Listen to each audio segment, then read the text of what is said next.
прошедший год проведено порядка 94 тысяч экспертиз. В 2022 инвалидами при первичном освидетельствовании признаны более 16 тысяч татарстанцев. Выросла доля тех, кто получает первую и вторую группу. Среди основных причин инвалидности – онкология, болезни системы кровообращения и костно-мышечной системы. Все чаще первичную инвалидность получают дети – почти 2000 юных татарстанцев.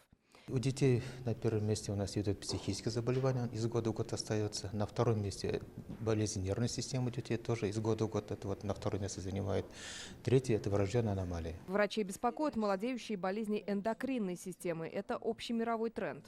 С 2014 года, когда вот я начала отвечать за детскую эндокринную службу в Республике Татарстан, количество пациентов до сегодняшнего дня практически удвоилось. В 2014 году их было 750, на 1 января 2022 года у нас было зарегистрировано 1489 пациентов. Экология или стрессы – причины болезни пока не исследованы. Нет ни лечения, ни методов профилактики, а еще не хватает кадров. Детских эндокринологов в республике всего 28. Больше половины из них в Казани. Для решения проблемы запустили бесплатные курсы, которые могут пройти педиатры или взрослые эндокринологи, но пока без особых успехов. Ряд районов не направили своих специалистов для обучения, организованного в рамках национального проекта, имеющиеся возможности не использованы.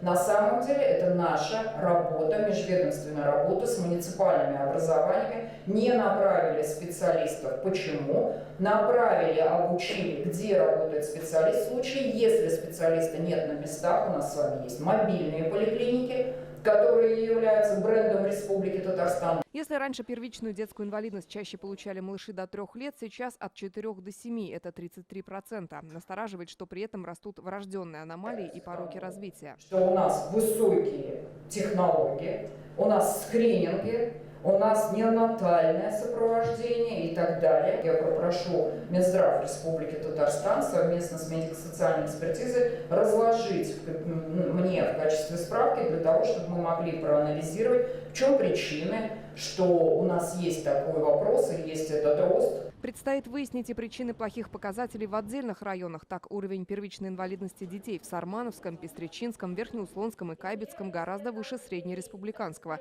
С чем это связано, намерены проанализировать в правительстве республики. Лена Знатульна, Игорь Романов, ТНВ Казань.